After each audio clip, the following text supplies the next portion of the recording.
Dior Sauvage EDT versus Dior Sauvage EDP Eau de Parfum. So yan, try na natin sila, no? Sa kaliwa yung EDT, sa kanan naman yung EDP. So yan, sa unang spray, sa opening, try natin sila i-compare. Okay. Okay. So, ide-describe ko sila, para lahat makarelate. Magbibigay ako ng mga example na kahit hindi proghead magigets, no? Para makover ko kayong lahat. So, dito sa EDT, no, imagine niyo na lang hilaw na dalandan, safeguard na color blue, tapos Rexona Sport Deo Lotion. Pag samasamahin niyo yun, ganun yung amoy ng EDT. Etong sa EDP, yung amoy nito, overripe na dalandan, yung hinog, yung matamis. Sabay safeguard lang, yung plain. Tapos Rexona Sport Deo Lotion. So saan sila nagbago, no? Etong EDP naging overripe na dalandan, tapos naging plain na safeguard. Pero hindi ibig sabihin na amoy safeguard to, hindi. Amoy soapy lang siya. Kumbaga dinescribe ko lang, no.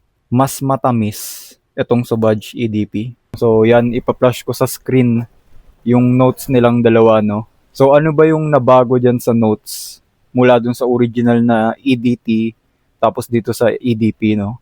So kung mapapansin nyo dyan, no, mas kokonti na yung pepper dito sa may EDP. Ano ba yung pepper? So yung pepper is parang nagpapalakas din ng ng projection eh. So mas loud itong EDT, mas spicy yung amoy nito. Whereas itong EDP naman, no, mas siya mas rounded. Hindi na punch in your face yung amoy nitong EDP. So kung makikita nyo dito sa mga notes na yan, no, ano pa yung tinanggal nila? Yung geranium na wala. So ano ba yung geranium na note, no? O dito di nyo kailangan ma-nerd out. Alam nyo yung parang metallic smell na naamoy nyo sa Sauvage EDT. Yung parang amoy bakal, amoy shiny. Yun yung geranium. So tinanggal na siya dito sa may EDP. Kaya 'di ba kanina sinabi ko sa inyo, tong EDP, combination ng overripe na dalandan, plain na safeguard, tapos Rexona Deo Lotion. So ano bang meron dun sa may safeguard na blue dito sa may EDT? Kasi yung safeguard na blue, no, kung nakaamoy na kayo nun, yun yung parang mentholic na safeguard Yung parang malamig sa katawan, yung meron siyang aromang malamig. Merong ganun itong EDT. Etong Sauvage EDP, no, halos nawala na yung ganun, no. Yung geranium kasi inalis na nila. Wala na siyang ganung punch in your face na effect yung parang metallic. Hindi na siya ganun Ito talagang Sauvage, no, meron talaga siyang parang sipa na malamig, something metallic. Dito somehow, no, binawasan nila or completely tinanggal talaga nila, no. Meron pa rin naman pero kokonti na lang. Hindi siya kasing bargas nitong original na EDT. So kung meron na kayong EDT, no, etong EDP basically Dior Sauvage EDT na nilagyan mo ng konting vanilla tsaka light woods. Ganun. Feeling ko kaya din nila nilabas to, no? Hindi lang dahil para makiuso sa mga concentration, kundi para makover din nila yung mga matured audience. Kasi pansin ko dito, no, medyo mas matured yung vibe nitong EDP. Mas nagkaroon ng depth yung scent niya, no, mas makapal. So next, punta tayo sa may longevity, no. So longevity yung pinag-uusapan natin dito. Mapaskin o mapadamit, mas panalo tong EDP in terms of longevity. Pero in terms of projection, kung gaano kalayo yung pwedeng maamoy ka, no, mas malakas tong EDT. Yun yung pansin ko dito, no. Kung magkakaroon tayo ng graph, no, kunwari magkakaroon tayo ng graph, unang spray mo ng EDT, andito siya sa may taas, sabay yan, pababa. Ganun yung EDT. Sobrang lakas ng projection sa una, biglang pababa ng pababa kada lumilipas yung oras. Ito namang EDP, no, napansin ko dito, pag spray mo ng una, malakas siya. Hindi naman sobrang lakas, parang ganun lang. Tapos bababa siya ng konti, tapos flat na siya. Ganun yung graph ng nito, projection nito.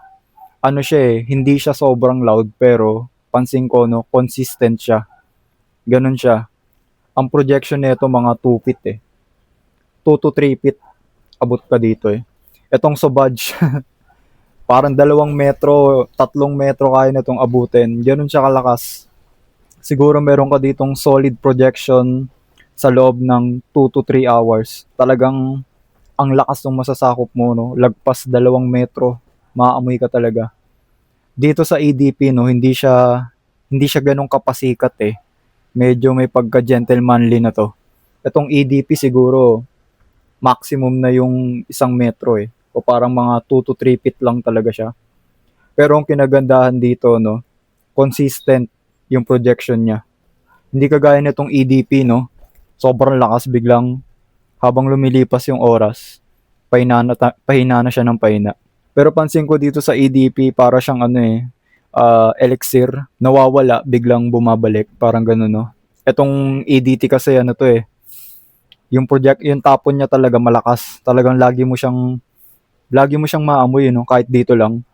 Naamoy mo siya eh. Etong EDP, minsan hindi mo naamoy. Pero kapag humangin, no, naamoy mo. Ganun yung experience ko dito. So habol ko lang pala, no. 'Di ba, alam niyo may mga pabango na ano eh, kapag lumipas yung ilang oras, ano na siya eh, no, nagiging powder scent na siya, no. Merong ganong case itong Sauvage EDT. Yung parang ganun, no. Pag dry down niya, nagpa-powdery na siya. Itong EDP, napansin ko dito, matagal siya umabot sa ganung point eh. Ano pa rin eh, ang kapal nung scent niya, no. Parang nandun pa rin yung citrus, vanilla, tsaka light woods. Ang tagal niya umabot dun sa point na parang powdery scent na lang eh. Itong EDP, napansin ko, matingkad pa rin yung amoy nito kahit ang tagal na, no. Ayun, no. Wala. Iba talaga. Talagang totoo yung nakalagay dito na eau de parfum, no. Talagang tinaas nila yung concentration dito. So kung papipiliin ako personally, no, ano yung dito yung pipiliin ko? Para sa akin, mas mabango itong Dior Sauvage EDT. Mabango din tong EDP, no. Magigets ko kung bakit maraming tao na may gusto rin itong EDP, no. Ano nga siya eh, Sauvage EDT na nilagyan mo ng konting vanilla tsaka light woods. So, nagkaroon ng konting matured touch itong EDP. Kaya gets ko rin kung bakit maraming may gusto nitong EDP. Pero sa ilong ko, mas gusto ko talaga tong OG. Para sa akin, no, mas mabango tong EDT. So yun lang guys. Sana nagustuhan nyo tong review na to. Like and subscribe. Goal natin 1K subs. Yun lang. Peace out.